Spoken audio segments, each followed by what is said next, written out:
இசப்பா நம்மோட என்ன பேசுறார் என்று நாம் பார்க்க போகிறோம். சங்கீதம் 36:8 உமது ஆலயத்தில் உள்ள சம்பூர்ணத்தினால் திருப்தி அடைவார்கள். விசுவாசத்துல வாழ்ந்திருக்கிற தேவ பிள்ளைகளை, கர்த்தர் இன்றைக்கு உங்களுக்கு திருப்தியா இருக்க வேண்டும் என்றால் நாம் முதலாவது தேவனுடைய ராஜ்யத்தை தேட வேண்டியதா இருக்கிறது.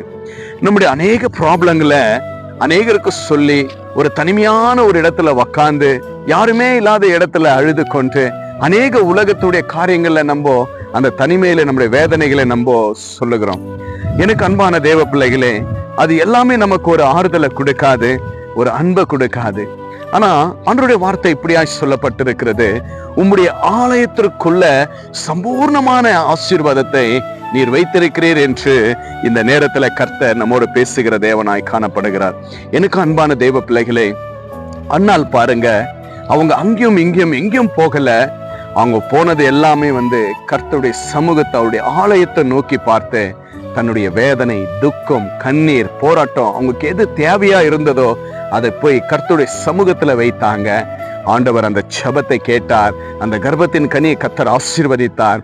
ஒரு சாமுவேல் என்ற பெரிய தீர்க்கதரிசியை கர்த்தர் அன்னாளுடைய வாழ்க்கையில கர்த்தர் பெரிய கிருபையை கொடுத்தாருங்க. இன்றைக்கு உங்களுடைய தேவை எதெல்லாம் இருக்கிறது? யாரிடத்துல கேட்டு கொண்டிருக்கிறீங்க? ஒரு நிமிஷம் நினைச்சு பாருங்க. மகனே, மகளே, உங்களை பார்த்துதான் ஆண்டவர் கேட்டு கொண்டிருக்கிறார். உன்னுடைய கவலைகள், தேவைகள் எல்லாவற்றையும் என்னிடத்தில் நீ சொல்லும் பொழுது, என்னை தேடி நீ வரும் பொழுது, ஆலயத்துக்குள்ள வரும் பொழுது நிச்சயமாகவே உனக்கு நான் கொடுப்பேன் என்று இயேசு கிறிஸ்து இன்றைக்கு உங்களுக்கு வாக்கு கொடுக்கிற தேவனாய் காணப்படுகிறார். ஒருவேளை இதை பார்த்து கொண்டிருக்கிற தேவச்சனமே, ஒருவேளை கர்ப்பத்தின் கனிக்காக நீங்க காத்து கொண்டிருக்கலாம். நீங்க ஒருவேளை அநேக தேவைகளை யாரிடத்துல சொல்லுவது என்று ஏக்கத்தோடு இருக்கலாம்.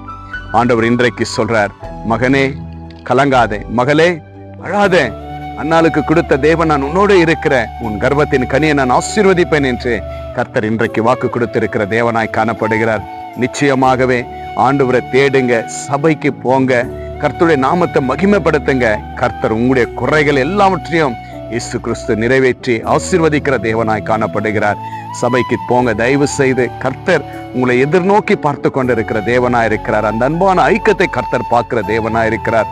எவ்வளோ நாட்கள் நமக்காக நம்ம செலவழிக்கிறோம். ஆண்டவருக்காக அந்த நாளை கொடுக்கும் பொழுது அந்த நாள் கூட நமக்கு ஆசீர்வாதத்தை ஆண்டவராகிய இரட்சகர் கொடுக்கிற தேவனாய் இருக்கிறார். இன்றைக்கு விசுவாசிங்க தேவ பிள்ளைகளே, உங்களுடைய கவலைகள் எல்லாவற்றையும் ஆலயத்துல போய் கர்த்தருடைய சமூகத்துக்கு போய் நீங்க சொல்லும் பொழுது சம்பூர்ணமான ஆசீர்வாதத்தை கர்த்தர் உங்களுக்கு கொடுக்க வல்லவராயிருக்கிறார். இன்றைய விசுவாசிங்க, கர்த்தர் பெரிய காரியத்தை செய்வார்.